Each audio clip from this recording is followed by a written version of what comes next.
Então, e aí, pessoal, tudo certo? Eu sou o Matheus, hoje estou aqui junto com o João. A gente vai estar apresentando o nosso trabalho para a disciplina EL 7815, projeto nível 1 em controle e processamento digital de sinais. Basicamente, nosso projeto foi sobre detecção facial e reconhecimento de emoções.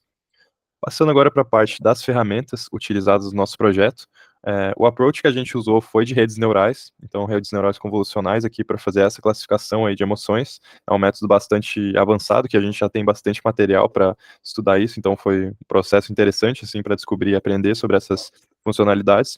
A gente usou o Python como linguagem de programação, que é uma linguagem que tem muito material sobre essa parte de redes neurais. A gente usou o Keras e o TensorFlow, que são ali dois módulos, né, de redes neurais para classificação de emoções, que a gente usa no Python. A gente usou o OpenCV, que é uma biblioteca também do Python, que permite a gente fazer a detecção do rosto em uma imagem ou então em um vídeo, fazendo uso da nossa webcam do nosso computador como fonte de vídeo. E também usamos o Kaggle, que basicamente continha vários bancos de imagens que a gente poderia usar para treinar a nossa rede neural. Passando agora para o nosso fluxo do projeto, a abordagem que a gente adotou para desenvolver esse projeto. A gente começou pela preparação do banco de imagens, então a gente baixou um banco de imagens lá no Kaggle, que a gente já vai mostrar nos próximos slides, em que a gente fez o pré-processamento ali de imagens. Então, basicamente, tentar deixar as imagens mais leves, deixar elas mais padronizadas, normalizadas, para que a gente possa ter depois uma uniformização, né, do uso dessas imagens como treinamento para a nossa rede neural. Depois, a gente definiu e treinou a nossa rede neural, né? Então, fazer a parte de treinamento para que ela fique boa, né, na parte de reconhecimento de emoções, quando a gente fosse fazer o projeto em tempo real com a webcam. A gente depois fez a avaliação da performance do modelo, então achar alguns indicativos, como, por exemplo, uma matriz de confusão e também o gráfico das acurácias ali, que a gente vai mostrar logo após o projeto. Também a predição com imagens estáticas, né, antes de passar para análise em tempo real da webcam, a gente usou uma predição com imagens estáticas, que é para justamente em uma imagem só, que está parado, não tem tanta complexidade, conseguir já detectar essa emoção, para depois, no final, chegar no objetivo principal, né, do nosso projeto, que é a predição em tempo real, analisar, né, uma fonte de vídeo, que no nosso caso era a webcam, para analisar a emoção ali em tempo real, que querendo ou não, né, um vídeo é só uma sequência de imagens. O dataset que a gente escolheu aqui do Kaggle foi o FR 2013, é um dataset com mais de 28 mil amostras de emoções, em que as emoções que ele demonstra são raiva, desgosto, medo, felicidade, tristeza, surpresa e neutralidade também.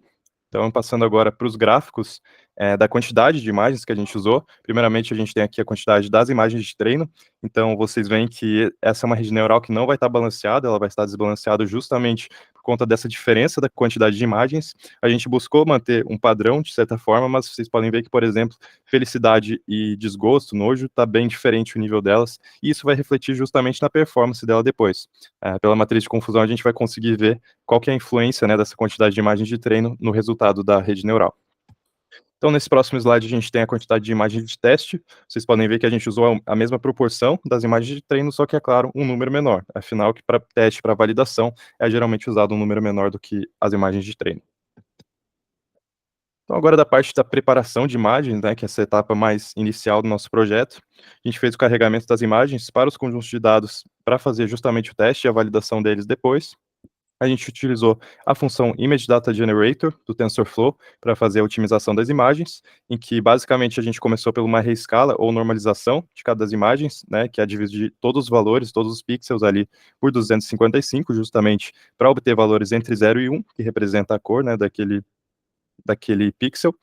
E também isso causa um baita melhoria ali no desempenho da rede neural, ela vai ficar mais precisa por meio dessa função.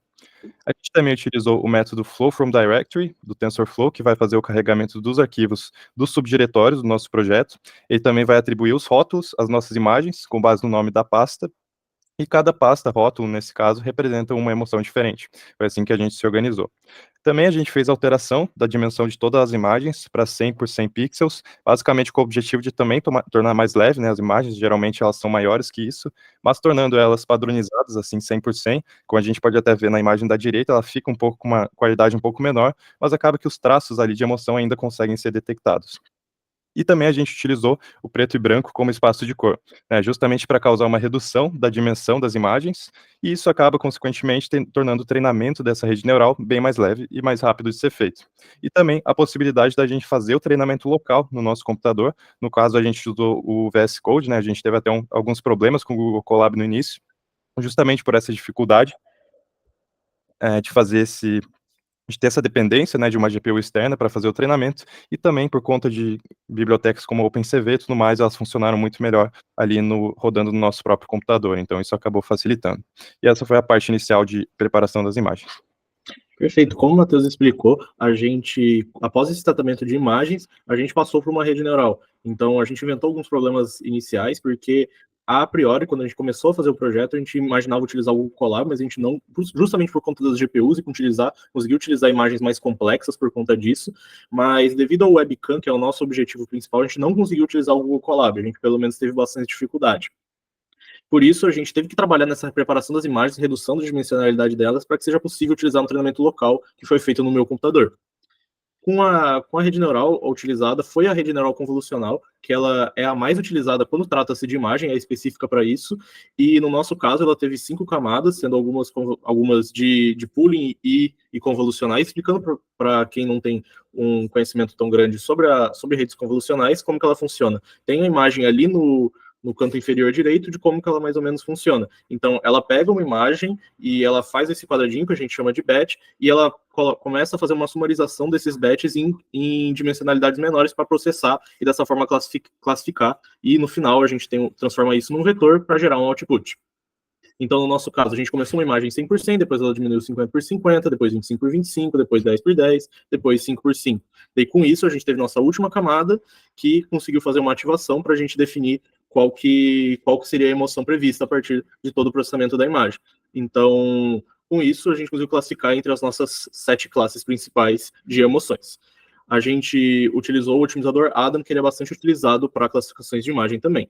Mostrando como é que foi o nosso treinamento, então a gente vê que ficou bastante ruidoso, deve ser alguma questão de alguma configuração, mas a gente consegue notar que conforme as épocas foram avançando, a acurácia de teste, que é a laranja, ela começou a ficar num platô, tirando esses ruídos, que a partir da época número 60 e poucas ali.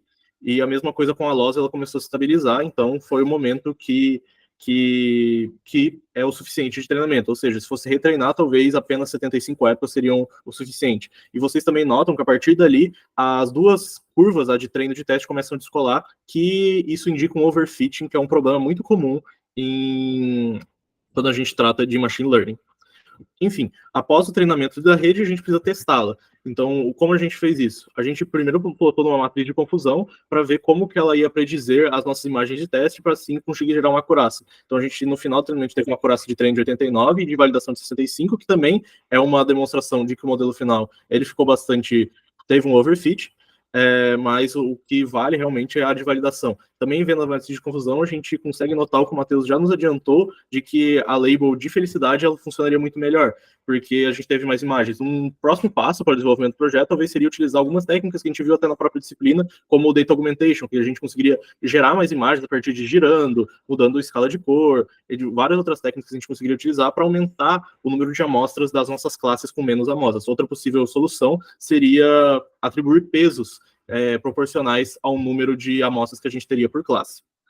Com o nosso modelo avaliado, com uma precisão definida, o próximo passo seria trabalhar com imagens estáticas, porque o nosso objetivo final, sendo vídeos, eles são várias imagens em sequência uma da outra. Então, por isso, se ela funciona para uma imagem estática, que ela é mais simples de trabalhar, ela deve funcionar também para um vídeo. A gente utilizou uma imagem do professor Jaceli, que a gente encontrou na internet, e a gente viu que ela conseguiu detectar muito bem que ele está feliz, que ele está com um belo sorriso ali. Por fim, o último passo foi a previsão em tempo real, e com vocês, nessa imagem, nesse slide, tem um vídeo de eu testando na minha casa esse nosso algoritmo. A gente consegue ver que ela consegue detectar até que bastante bem quando a gente está próximo da câmera, que faz sentido a partir do perfil das imagens que a gente teve, e também a gente mostra que expressões de felicidade elas conseguem detectar muito bem. Enfim, esse foi o nosso projeto, foi bastante desafiador e a gente conseguiu aprender bastante sobre processamento de sinais e também sobre redes neurais, que eram nossos estudos de interesse, e a gente queria agradecer vocês pelo tempo. Muito obrigado, pessoal.